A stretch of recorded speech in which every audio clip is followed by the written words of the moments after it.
سرکار کی آمد مرحبا، دلدار کی آمد مرحبا، آقا کی آمد مرحبا، داتا کی Likey.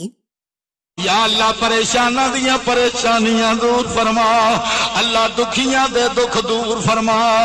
یا Likey. لو مدینے کی تجلی سے لگائے ہوئے ہیں، لو مدینے Likey.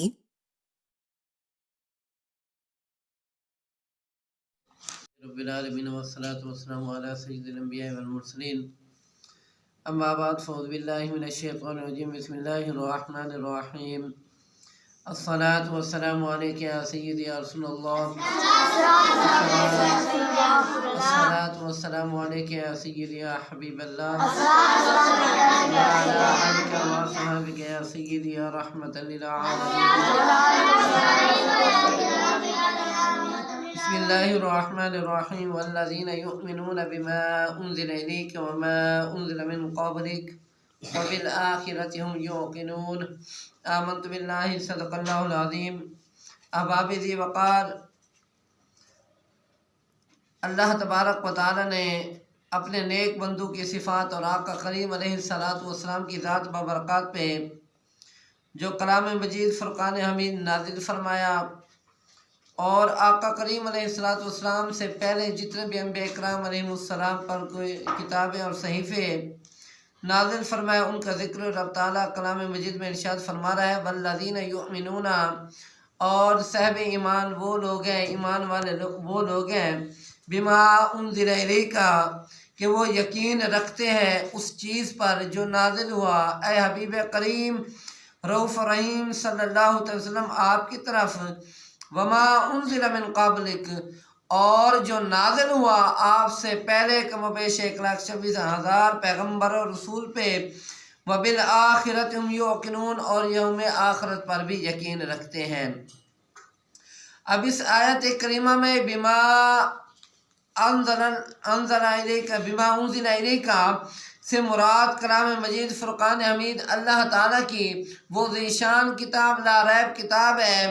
جس کے بارے میں علماء اکرام و مفسرین اکرام اور اللہ کے نیک بندے فرماتے ہیں کہ یہ وہ ذیشان کتاب ہے کہ جس کو بندہ اس کو جتنا بھی پڑھتا رہے وہ اکتاتا نہیں ہے، تھکتا نہیں ہے، اور یہ وہ ذیشان کتاب ہے لا ریب ہے، جس کے اندر کوئی شک نہیں ہے، اور کلام مجید وہ ذیشان کتاب ہے جس کا دیکھنا بھی ثواب، جس کو چھونا بھی ثواب، جس کا پڑھنا بھی ثواب۔ اور آقا کریم علیہ السلام کی بارگاہ میں جب صحابہ اکرام آئے اور انہوں نے اپنے تکالیف پیش کی، کچھ بیماریوں کے بارے میں بتایا، تو آمینہ کے لال نے فرمایا، مدنی منٹھا نبی نے فرمایا، ہمارے اور تمہارے نبی نے فرمایا، امت کے غمخوار نبی نے فرمایا، آپ نے فرمایا قرآن پاک کی تلاوت کیا کرو، کیونکہ یہ دلوں کو منور کرتا ہے اور مصیبت اور بیماریوں کو دور کرتا ہے۔ اور میرے آقا کریم علیہ السلام کا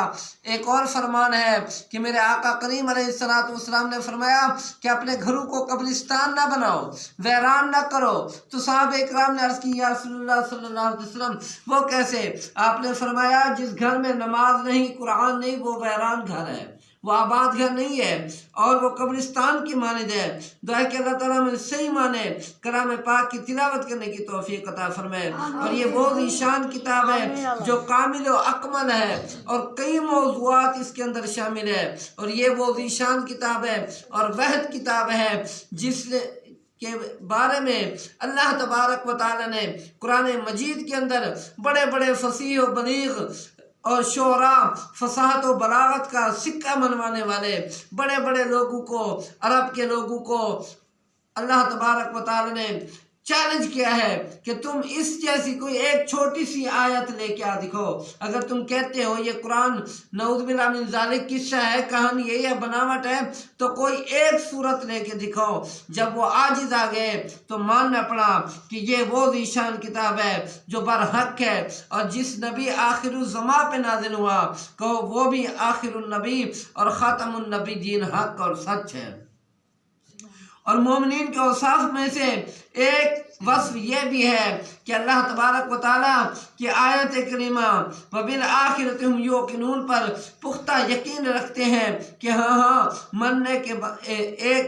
جینے کے بعد جب اللہ تعالیٰ ایک زندگی دے گا اس کے بعد مرنا لازمی ہے، پھر حساب و کتاب بھی ہونا لازمی ہے، پھر پتہ لگے گا کہ ایمان والا کون تھا۔ یارو، ایمان اعمال کا نام نہیں ہے، ایمان صدقات و خیرات کرنے کا نام نہیں ہے، ایمان بڑے بڑے نمازیں پڑھنے کا نام نہیں ہے، ایمان بڑے بڑے درس دینے کا نام نہیں ہے۔ اگر ایمان ہے تو میرے آقا کریم علیہ السلام کے ساتھ سچی اور پکی محبت کا نام ایمان ہے۔ اور یہ بات حضرت ابو ہریرہ رضی اللہ تعالیٰ عنہ اور حضرت انس بن مالک رضی اللہ تعالیٰ عنہ اور حضرت یار غار مصطفیٰ، رونق بازار مصطفیٰ، زینت مرکز تجلیات انوار مصطفیٰ، ان تمام صحابہ اکرام کی سیرت کا مطالعہ کر کے دیکھ لو کہ قرآن کے اوپر یقین اور اللہ کے محبوب کے اوپر یقین اور آخر الزمان نبی ماننا یہ ایمان کی شک ہے اور ایمان کی شرط ہے۔ اور یہ کاملین کا راستہ اپنانا، کیونکہ اللہ تبارک و تعالیٰ نے اس آیت کے اندر مکمل متقین کے اوصاف بیان فرمائے کہ متقین کون لوگ ہیں، ایمان والے کون لوگ ہیں۔ تو مزید مومنین اور متقین اور مرشد کی ضرورت کے بارے میں کہ مرشد کی ضرورت کیوں ہوتی ہے اور مرشد کے مشائخ اعظام کے لیے جو آپ کا شیخ ہونا چاہیے، پیر ہونا چاہیے، اس کے لیے کیا کیا چیز لازمی ہے اور مومن کا مقام کیا ہے، تو اس کے لیے ایک مختصر سا کتابچہ جس کا موضوع ہے کہ ضرورت مرشد اور مزارات پہ حاضری کا جواز، اس کے اندر آپ دیکھ لیں گے۔ اور چند دن پہلے میں نے اس موضوع پہ سیر حاصل بحث کی ہے۔ دعا ہے کہ اللہ تبارک و تعالی ہمیں صحیح معنی عمل پیرا ہونے کی توفیق عطا فرمائے، آمین ثم آمین بجاہ النبی الامین صلی اللہ علیہ وسلم۔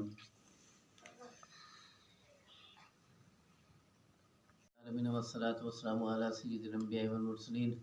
اما بعد فاعوذ باللہ من الشیطان الرجیم، بسم اللہ الرحمن الرحیم۔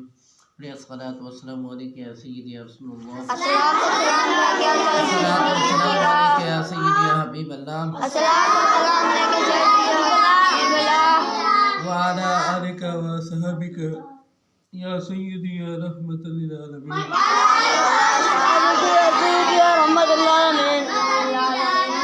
حاضرین و سامعین، کل ہم پڑھ رہے تھے آخرت کے بارے میں، یوم قیامت کے بارے میں اور مومنین کی اوصاف کے بارے میں، اور آخرت کی زندگی کو صرف تسلیم کر لینے کا نام نہیں ہے بلکہ تسلیم بھی کرنا ہے اور ساتھ کامل یقین بھی رکھنا ہے اور دل سے تسلیم کرنا ہے، اور تسلیم کرنے میں وہ پختگی ہونی چاہیے کہ جس میں کوئی شک و شبہ کی گنجائش تک نہ ہو۔ جب روز جزا کے ساتھ کسی کا علم یقین اس مرتبے پر پہنچ جاتا ہے کہ پختہ ہو جاتا ہے کہ قیامت والے دن پوچھ گچھ ہوگی، حساب کتاب ہوگا، تو وہ بندہ عمل کی شاہراہ پر جب قدم رکھتا ہے، عمل کے راستے پہ جب وہ گامزن ہوتا ہے، تو وہ ہر عمل کرنے سے پہلے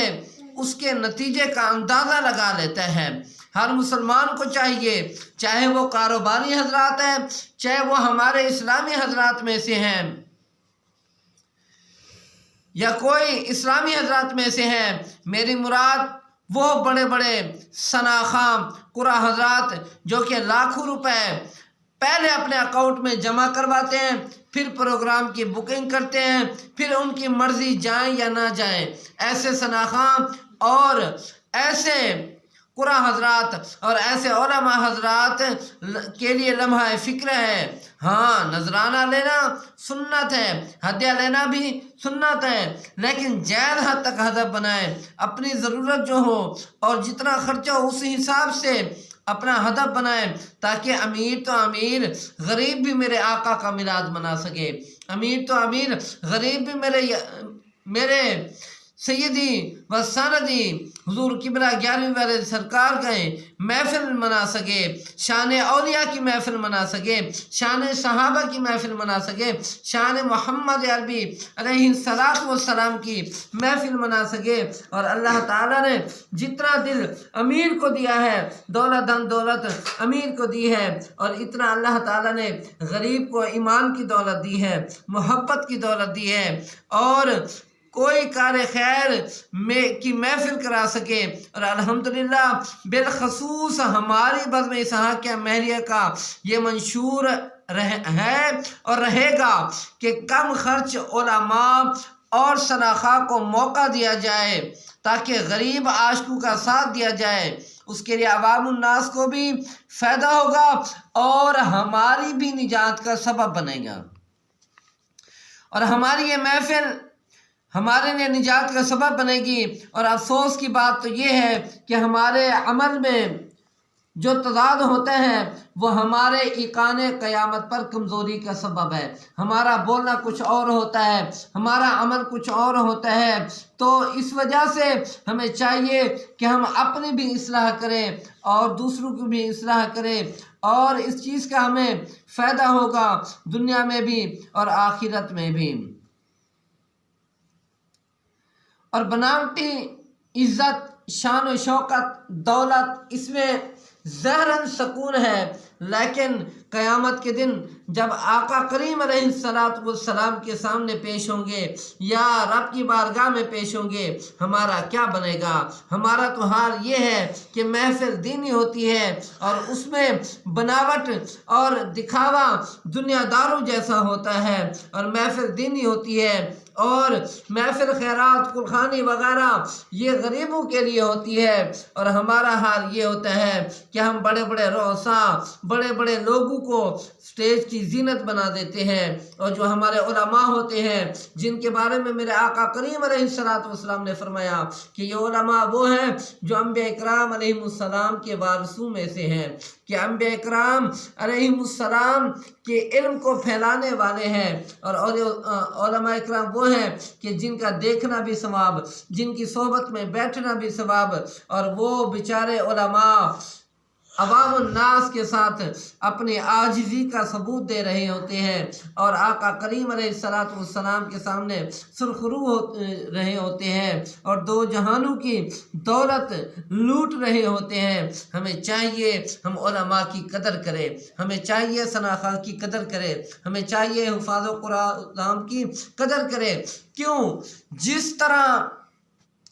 ہمارے بارڈر پہ فوج کھڑی ہے اور کفار کا مقابلہ کر رہی ہے، وہ اپنے ہتھیاروں سے مقابلہ کر رہی ہے، اور علماء، شناخواہ اور ہمارے قرآ حضرات یہ رب کے کلام سے اور محبوب کے فرمان سے ہمارے اسلام کو تقویت دے رہے ہیں۔ کوشش کیا کریں علماء کی صحبت میں اٹھیں بیٹھیں، علماء کی، حفاظ اکرام کی، شناخوانان کی قدر کریں، کیونکہ ہو سکتا ہے اللہ تبارک و تعالیٰ کی بارگاہ میں کیا خبر کون قابل ہے، اور عوام الناس میں بھی دیکھ لیں جو سادات ہے یا کوئی سلجھا ہوا ہے اور دینی دنیاوی علم رکھتا ہے اور پتہ بھی ہے کہ ہاں یہ بہت بڑا آدمی ہے، نیک آدمی ہے، صالح آدمی ہے، دل کے لحاظ سے، علم کے لحاظ سے اس کو سٹیج کی زینت بنائیں تاکہ ہماری محافل قبول و منظور ہو جائیں۔ اور اللہ تبارک و تعالیٰ کی بارگاہ میں دعا ہے جو بھی میرے محبوب عربی کی اور اولیاء اعظام کی محفل کی سجاتا ہے، اللہ تبارک و تعالیٰ ان کے گھروں کو آباد فرمائے، ان کی محفلوں کو آباد فرمائے۔ اللہ تبارک و تعالیٰ اس ادارے کو چودھری ترقی عطا فرمائے۔ اللہ تبارک و تعالیٰ بزم غوثیہ مہریہ اسحاقیہ کو ترقی عطا فرمائے، اور جتنے بھی ہمارے علماء حضرات، ہمارے مشائخ عظام اس ٹائم اپنی جگہ دین کی خدمت کر رہے ہیں، اللہ تبارک و تعالیٰ ان کو عمر خضر عطا فرمائے، ان کا سایہ ہم پر تا دیر عطا فرمائے۔ آمین ثم آمین بجاہ النبی الامین۔